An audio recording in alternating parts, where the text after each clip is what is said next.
Hello, I'm Raw, and in this video I will be discussing Vex's Incarnate skill tree and whipping up a build I would like to call Good Vibes Vex.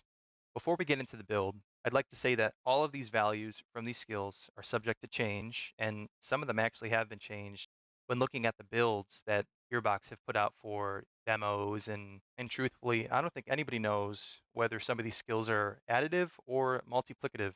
In previous games, a lot of skills that say just buff gun damage were all additive. I'm assuming they're going to be the same in this, so I'm going to go off that logic. However, say a skill that has splash damage should be multiplicative with a skill that gives more critical hit damage or even elemental damage, and that also further procs status effect damage.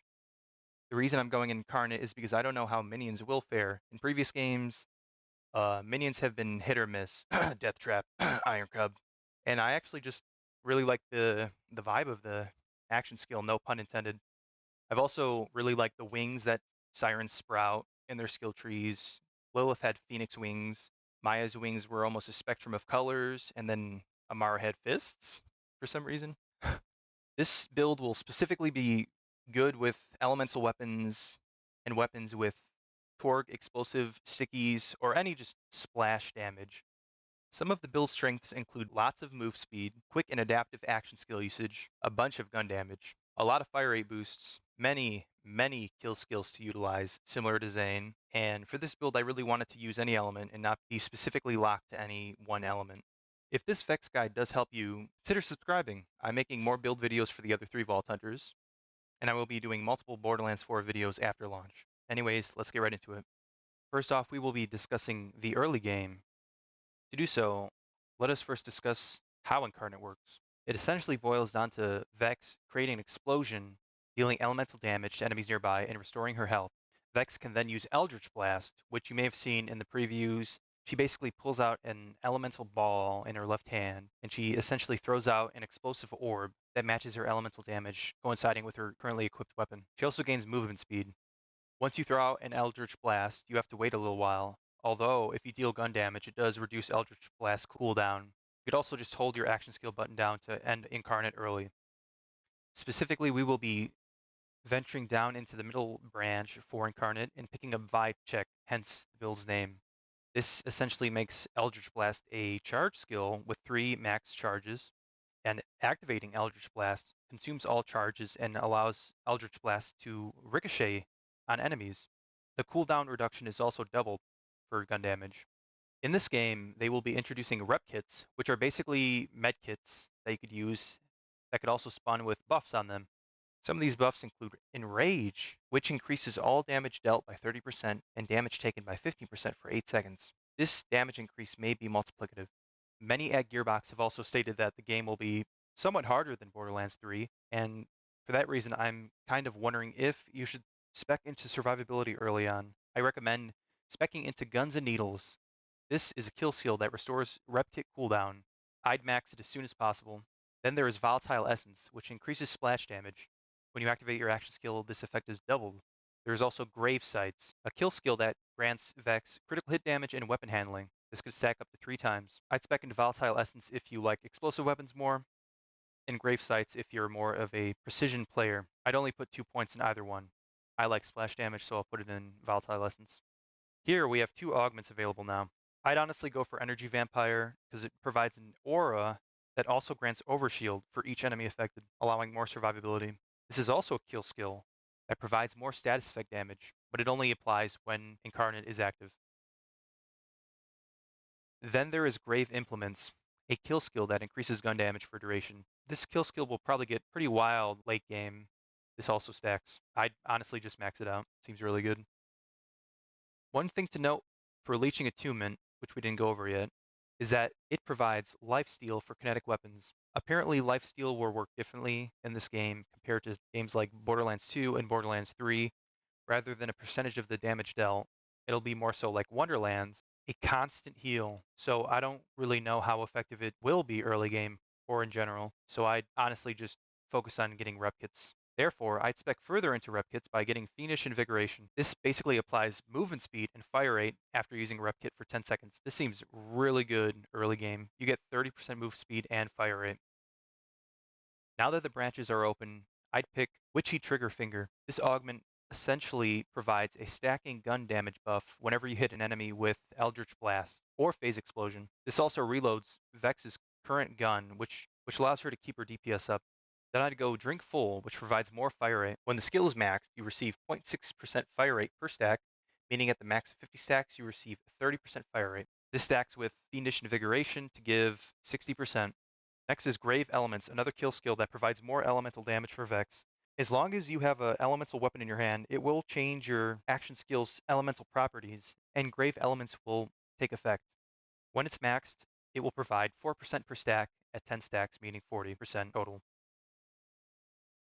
Then there is Vibe Check, the capstone I was discussing earlier. After speccing into Grave Elements, you also now have Strike Me Down available. This provides a free fight for your life every 2 minutes, while also becoming invisible for 4 seconds and causing a phase explosion. If you play your cards right, you could have this active every fight. Alright, now that we have Vibe Check and Spec to Strike Me Down, it's time to talk about late game. At this point, you should have enough damage to completely wipe groups of enemies. Therefore, I'd recommend speccing out of Guns and Needles, as well as Fiendish Invigoration. I'm going to cap my splash damage skill, Volatile Essence, and then spec out of Guns and Needles. I'd also pick up the other damage boosting skill you didn't pick up earlier. So for me, it's Grave Sights. And then specking out of Fiendish Invigoration.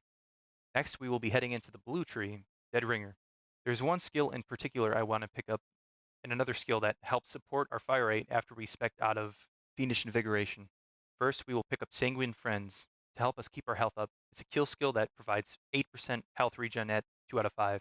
Then I recommend picking up Idle Hands, which provides reload speed. This caps at 36% when at full health. Picking up Grave Assault will provide us more fire rate that we lost after specking out of Fiendish Invigoration. Once maxed, it gives 7.5% per stack, up to 3 stacks, meaning it gives us 22.5% fire rate.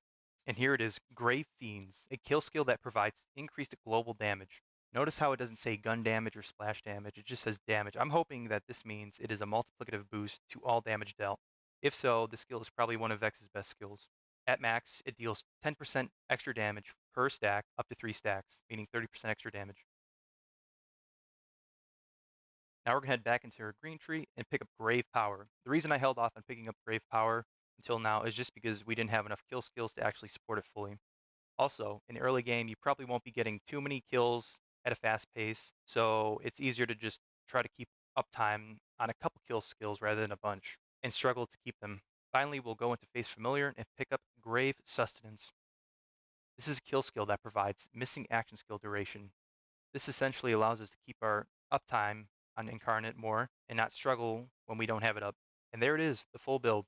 One thing to note is that if there is a class mod that decreases her skill cooldown, I'd recommend speccing out of Grave Sustenance and putting points into Conjunction for more survivability. It gives Vex more gun damage the more full her shield is, and damage reduction the less health she has. Alright, now it is time to actually discuss how the build will play out. As I said before, the cornerstone of this build is Witchy, Trigger Finger, and Vibe Check. With Vibe Check, you get a Ricochet on your Eldritch Blast that can hit up to 3 enemies if you have 3 charges for your skill. With this augment, you could instantly proc 45% gun damage on the 3 Ricochets. With the 45% increase on gun damage, it makes it a little easier to get those kills to start stacking your kill skills. Some things to note, we really aren't speccing into survivability skills later on, and this is in hopes that we have enough damage to actually just kill everything outright. The only survivability we have per se is Strike Me Down, which will help. And as I said before, I just spec out of Grave Sustenance and spec into something like Conjunction. Or, if you want, you could spec out of Grave Sustenance and spec into Mortal Terror. This procs kill skills on critically hitting enemies. The only reason I haven't specced into it just yet is just because it's a 5% chance at base. I'm not sure if there's class mods that can boost this, but at 5%, you need on average 20 shots before it actually procs. Therefore, I'd rather just go get action skill duration to keep our action skill up. In regards to gear, we don't really know much about what there is to offer in regards to class mods and ordnance, but ordnance should work with the splash damage boosts. It should also benefit from critical hit damage. I think I heard that ordnance actually does benefit from gun damage, so obviously all of Vex's gun damage skills will work. The fire rate boosts she has are also extremely good. From Drink Full, you get 30%, and from Grave Assault, if you have Grave Power, you get 45%, meaning you get 75% in total, which is really good. And then this skill, as it reads, should benefit every single damage source. In prior games, there has been absorption shields and adaptive shields, and I'd go with one of those two if they are in this game, just for the extra survivability. Anyways, that's a full build. I'm expecting this build to be pretty good at the least and amazing at best. Vex seems like she has a lot of damage boosting skills, and some of them just seem downright broken. This skill in particular just seems really good for gun builds, and this skill as well seems like it'll go complementary with any build of hers. If status effect damage does turn out to be extremely good like it was in Wonderlands, I'd honestly spec into Energy Vampire over Witchy Triggerfinger, because this gives a monumental status effect damage boost. It gives 50% at 5 stacks. Since status effect damage procs after you deal gun damage, it benefits from boosts like critical hit damage, gun damage, elemental damage, splash damage, and general damage increases, unless it simply procs off the weapon card. Let me know if you found anything interesting about Vex's skill trees, and if you're actually going to start as Vex when the game launches. I'm pretty sure I'm still going to start with Harlow, just because I love her action skills and her reliance on radiation and cryo, but Vex is a very close second. If this video helped you in any way, consider subscribing. If you found my build absolutely deplorable, leave a dislike and tell me why below. If you want to see more build videos, I'll be releasing a Rafa build in the upcoming days. Otherwise, I hope you have a great day.